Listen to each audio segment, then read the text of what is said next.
Good morning. Is this Violet's mother? Yes, she's here. May I ask who's calling? Oh, hello. I'm the new homeroom teacher for Violet's class. I'll be taking care of her class from now on since the former teacher will be going on maternity leave, starting tomorrow. Oh, hello. Yeah, I heard about this news a few days ago, but I didn't expect Susan to leave so soon. Nevertheless, welcome. I hope you'll be able to help and take care of Violet. Thank you. It's my duty. Actually, I wanted to talk to you today because I would like to invite you to a meeting with the other parents and me. This way I can better understand the children's personalities and talents in order to find the best way to teach each child. Oh, I'm more than willing to attend. You seem very enthusiastic and dedicated to your job. That's right. Becoming a teacher has been my lifelong dream. I studied and worked extremely hard to achieve this, so I'm very excited now as this is my first class as a homeroom teacher. That's wonderful to hear! Your passion and dedication would undoubtedly make a positive impact on the children's education. I'm grateful that Violet will have such an enthusiastic teacher. Thanks for your kind words. Count me in for the meeting. Just let me know the details and I'll be there to support you and learn more about how we can contribute to the children's education. Thank you for reaching out and welcome again. That's fantastic. I'll share the meeting details with you soon. I appreciate your warm welcome and enthusiasm. See you soon at the meeting! Wow, it's such a small world. I can't believe it's been 10 years since we last saw each other.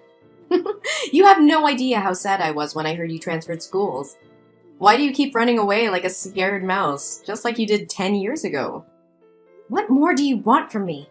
I don't want to bring up the past again. I've tried to forgive you, so it's best if you don't mess with me. Forgive me? Are you kidding? I didn't do anything to you.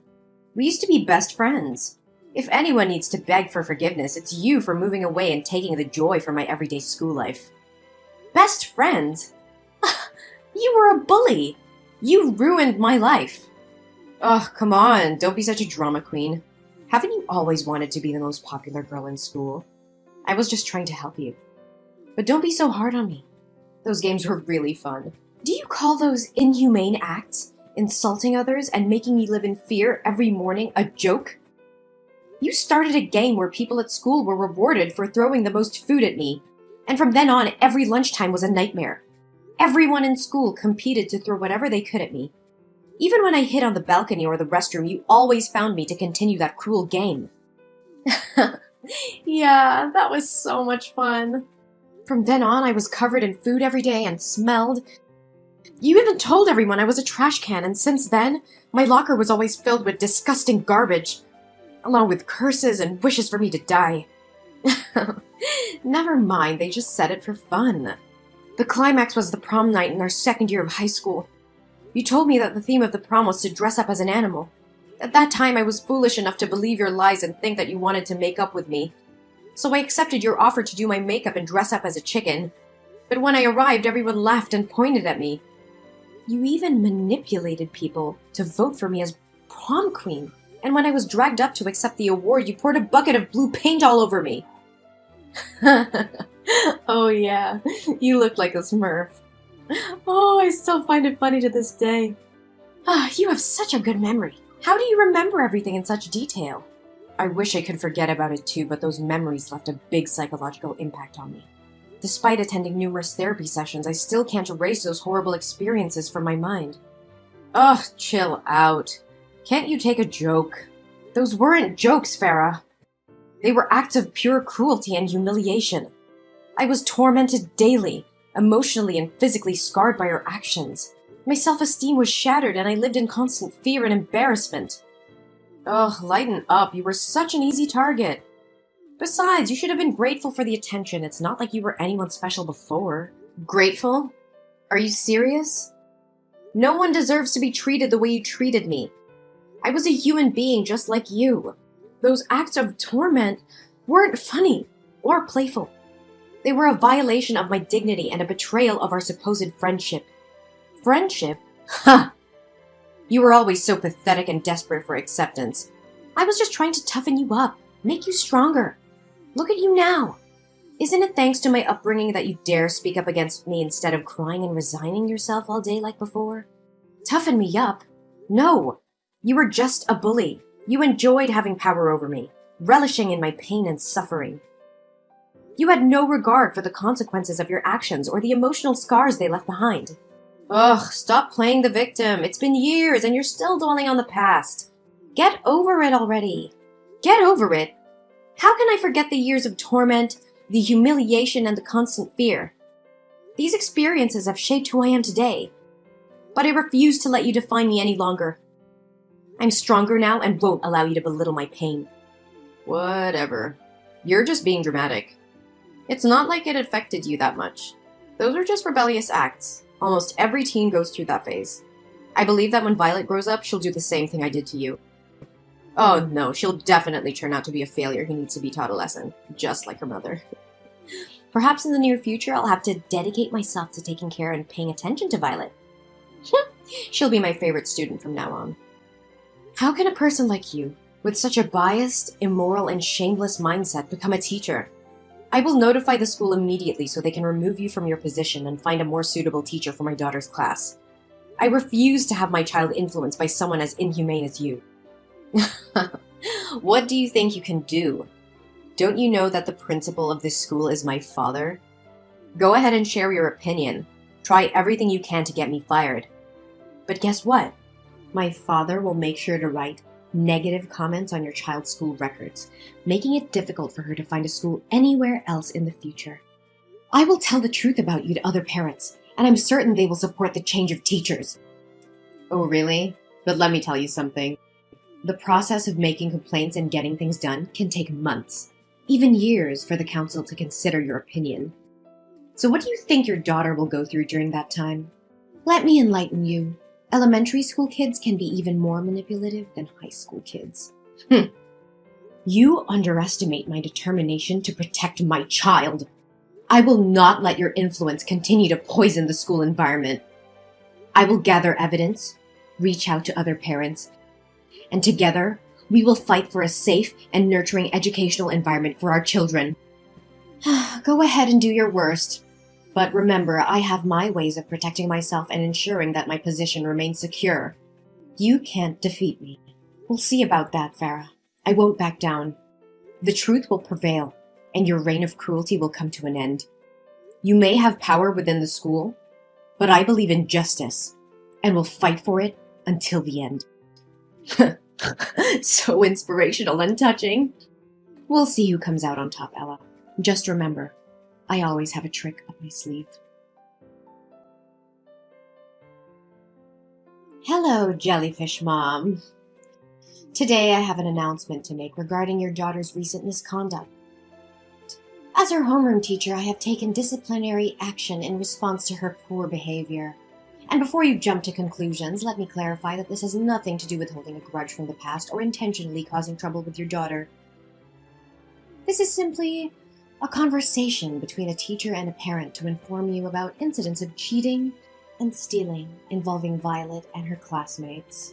What? What do you mean by poor behavior?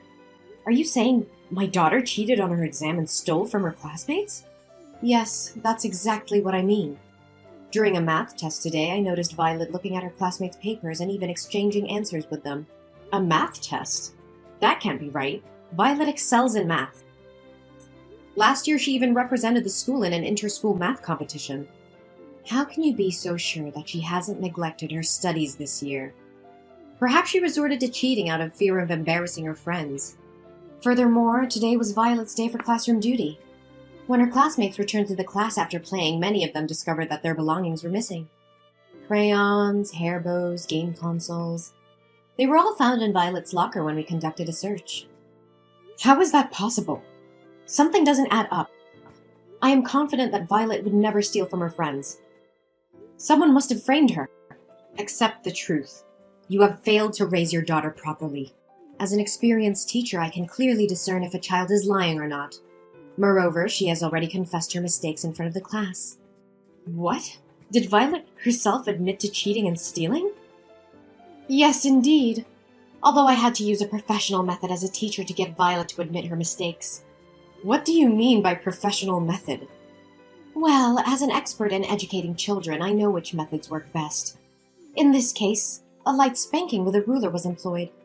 I can assure you that I have used this approach with hundreds of students before. What? Did you physically punish my daughter? How dare you take such action without certainty that she committed those acts?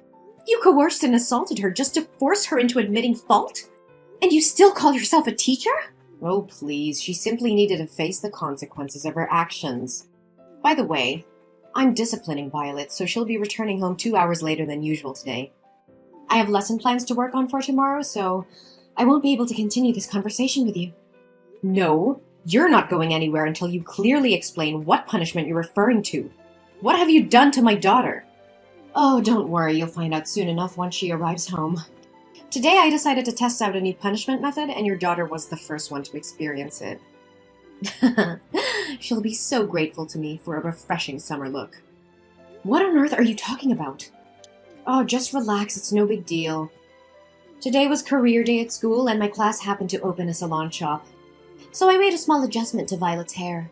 Even though she looked pretty with her hair tied on both sides, she looked even prettier with her new hairstyle I created. What? How dare you touch my daughter's beautiful hair? Did you cut off those 2 braids? Oh, you silly person, of course not. I wouldn't be so heartless. Short hair wouldn't suit her face. Instead, I shaved her head in front of the entire class. I simply used her as an example to teach and warn other students never to make the same mistake as your daughter. It's quite an effective method of education. I swear to God, you're going to pay for this. You've gone too far, Farah. I won't let you get away with this. Oh yeah? I'm not too worried. If I didn't go this far, she'd never learn her lesson. Don't you know that when parents coddle their children, they grow up to be losers? I'm just doing what I'm supposed to do. You should be thanking me. What kind of teacher? No. What kind of person would do this? You have crossed all boundaries. It's not your place to physically and emotionally harm my daughter. You have abused your authority as a teacher. Oh, please, don't be so dramatic. It was just a harmless punishment. Her hair will grow back soon. Harming my daughter, physically and emotionally, is not harmless. You have no right to punish and abuse students like that. Even if she had committed a serious offense, you should have contacted me as her parent to discuss it, not subject her to torture like this. Oh, come on, it's my class, my rules, okay? Besides, in addition to correcting your daughter's behavior, I saved you some money on shampoo and water bills. Isn't that great? I can't believe you would stoop so low, Farah. You're supposed to be a teacher, someone who nurtures and guides young minds, not someone who inflicts pain and humiliation on innocent children. How can you live with yourself? Ugh, spare me the melodrama. You act as if I've committed some heinous crime. It was just a little punishment, a teaching moment for your daughter. It was not just a little punishment. You violated my daughter's trust, her sense of security. You took away her dignity and happiness. How could you be so heartless? Heartless? I did what needed to be done to discipline her. She needed to learn a lesson. Besides, it's not like she's the first student I've punished this way. I will report your behavior to the school administration and the appropriate authorities. You will pay for what you've done. Oh, please. Your little crusade won't amount to anything. I've seen parents like you come and go, making empty threats. I've dealt with worse than you. You may have dealt with others, but you've never faced someone like me. I will expose your true nature and ensure you are stripped of your position as a teacher. No child should ever suffer under your twisted idea of education. You're delusional if you think you can bring me down. Your daughter will be the one to pay for your foolish defiance. That doesn't make it right. You have no right to play with my daughter's emotions and physically alter her appearance without consent. Your actions are cruel and unforgivable. Well, maybe you should have taught your daughter better. Maybe if she had behaved, you wouldn't have ended up like this. Once again, I can't believe you would sink so low. How dare you intentionally harm my daughter in such a despicable manner? What the hell are you going on about? It's just my responsibility as a teacher. Oh, so it was your responsibility to fabricate a cheat sheet, then purposefully approach my daughter's desk during the math test, dropping it near her feet and pretending it was innocent? Did that answer magically appear in her pocket too?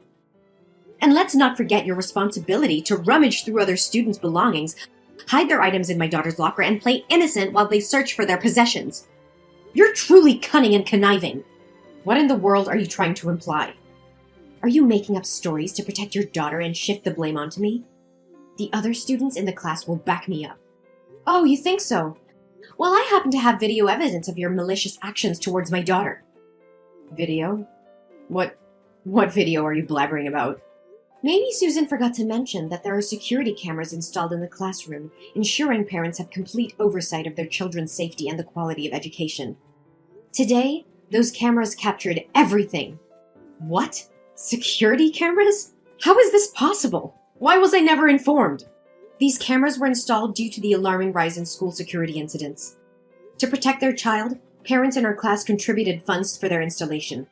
We all have access to monitor our children whenever we wish. And guess what? This time it worked flawlessly, safeguarding my daughter's dignity. I couldn't check the footage right away since I was on a plane. By the way, I visited your previous school, the one where you were fired, to uncover the truth. No, it can't be true. God, I despise even uttering your name. Did you know you don't even have an education degree or teaching certification? They informed me that you were terminated because they discovered your secret and your extreme misconduct towards the students. So what? What can you possibly do? Even if you brandish that absurd evidence to intimidate me, I won't be afraid. My father will do whatever it takes to keep this under wraps. I won't bother reporting this to the school administration. But mark my words, I will use this incontrovertible evidence to write a scathing expose about you, shedding light on the rampant child abuse and the dangerous presence of uncertified teachers such as yourself. You think writing for a newspaper will make a difference? Huh, that's a pathetic joke. Do you honestly believe any journalist will pay attention to your fanciful tale? Well, I can't speak for all journalists, but I will. And not just any journalist. I am the chief editor of the New York Times education column. Prepare to face the consequences of your actions. Ugh, please, you're just bluffing. You really think I won't follow through with my words, don't you? You underestimate my determination to protect my daughter and ensure justice is served. I have evidence that will expose your misconduct and abuse of authority. The world will know what kind of teacher you truly are. Evidence or not, no one will care about your little vendetta. You're just a desperate parent trying to make a scene. You may think so, but you're gravely mistaken. I've contacted the local news outlets and they're interested in investigating this matter further.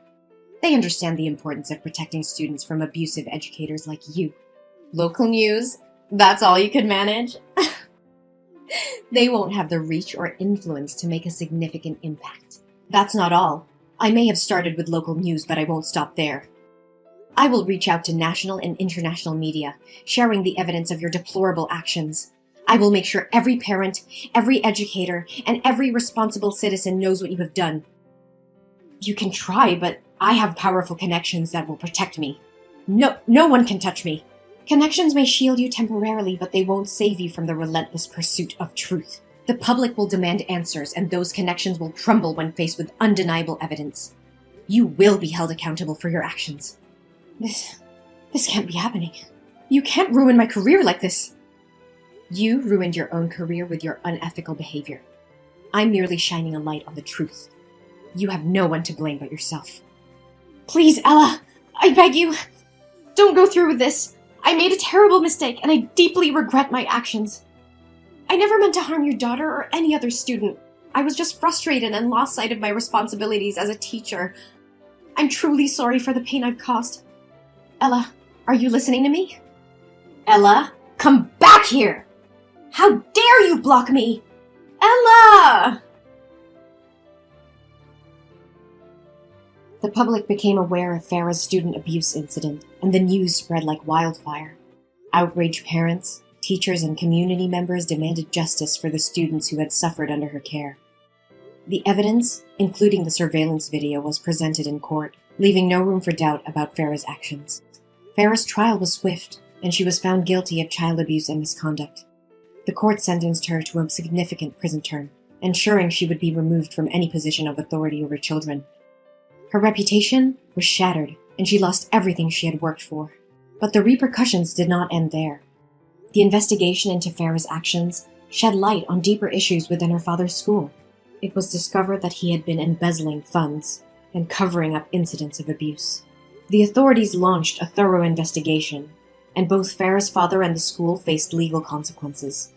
The school's reputation was tarnished, and it underwent major reforms to ensure the safety and well-being of its students. Then, I took immediate action to support my daughter Violet. I sought professional help and took her to a psychiatrist to address any emotional impact from the traumatic experiences. Thankfully, Violet showed resilience and strength, emerging from the ordeal with no lasting psychological harm. During the period when Violet's hair was growing back, I bought her a variety of beautiful wigs, allowing her to express herself and feel confident. The support from me and the love of her family helped Violet regain her self-esteem and move forward.